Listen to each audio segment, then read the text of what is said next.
Mistério das correntes marítimas pré-históricas. Pouco se tem preocupado com as correntes marítimas e, menos ainda, com as pré-históricas, talvez por não se ter descoberto, até agora, o que elas representam para a topografia do globo terrestre. Também há de se considerar que a obra que realizam abrange tão vasto espaço de tempo que, com respeito à história da humanidade, quase se perde no corredor dos milênios, de tal maneira que seria completamente impossível para o homem, pelos seus próprios conhecimentos, penetrar nos acontecimentos dos mais remotos tempos da existência do nosso planeta. O que acontece agora não é por um homem genial nem pela teologia de um homem, mas pelo Deus da teologia, que é ao mesmo tempo o supremo geólogo por ser o autor da obra, porque para Deus nada é impossível.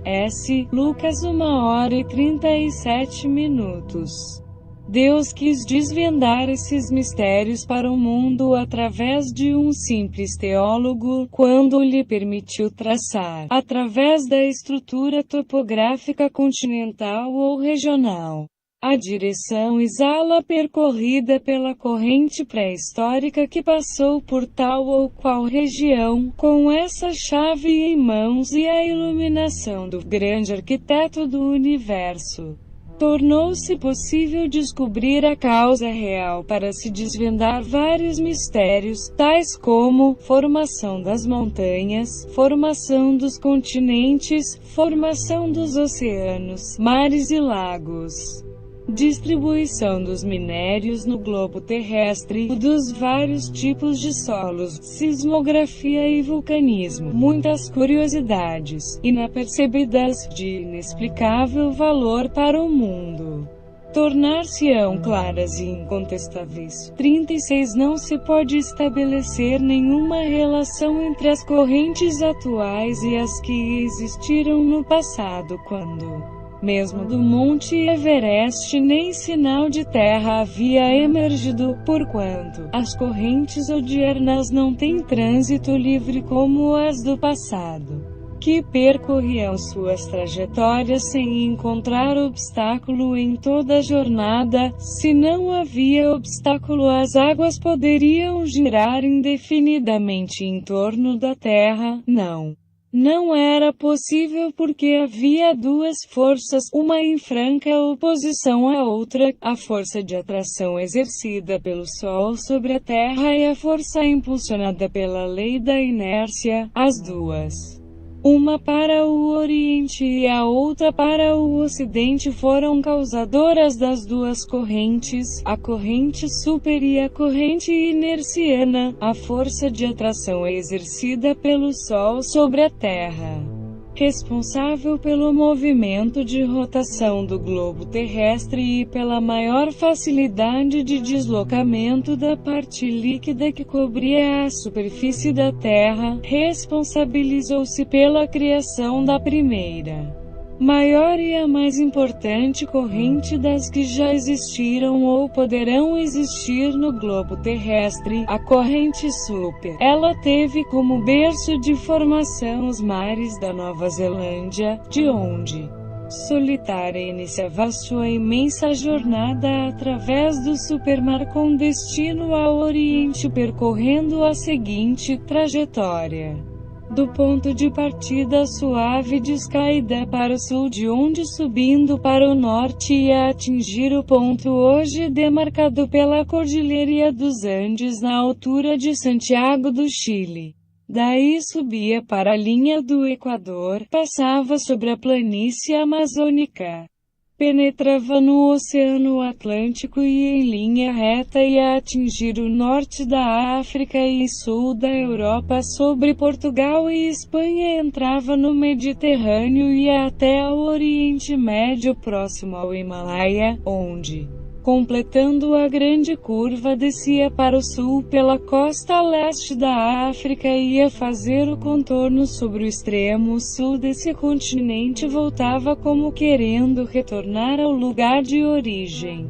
O que não foi possível porque na altura dos Andes aconteceu o inesperado encontro consigo mesma e teve que se render. Quando um forte encontra-se com outro é 37 comum uma luta, mas quando encontra-se consigo mesmo não há alternativa, o caso é voltar. Foi exatamente o que aconteceu. Do impacto, a corrente que penetrava na altura do Rio da Prata foi contornando sobre o Planalto brasileiro e outra vez seguindo para a África, agora, com novo destino e sem esperança.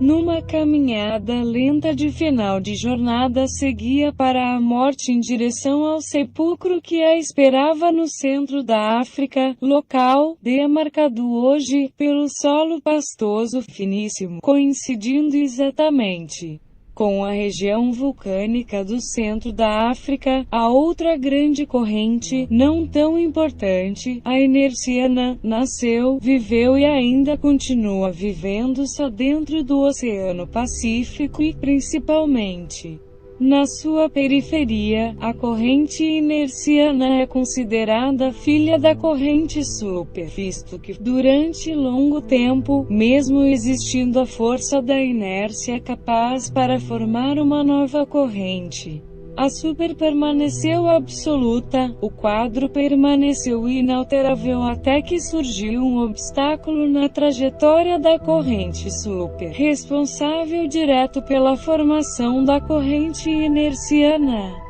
a Cordilheira dos Andes. Assim que a corrente passou a deslizar na Cordilheira Andina, foi impulsionada para o acidente e passou a cooperar com a inércia que já vinha forçando nesse mesmo sentido, do que resultou a divisão que teve como palco os mares do sul do México. A corrente super seguiu seu caminho e a inerciana iniciou sua jornada aqui.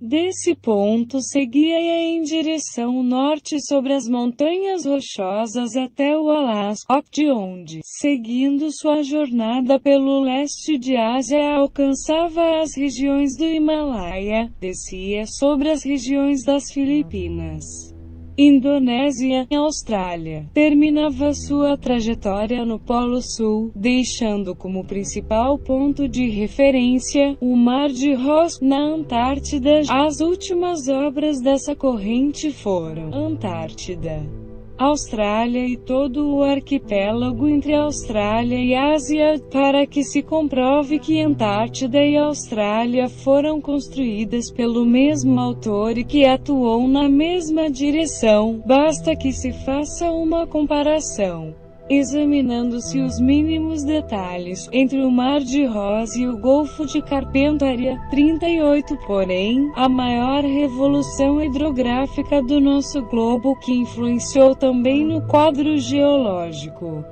foi a mudança de trajetória das duas correntes, o que aconteceu como consequência da emersão das terras da América Central, que fechou a principal passagem da corrente do Pacífico para o Atlântico.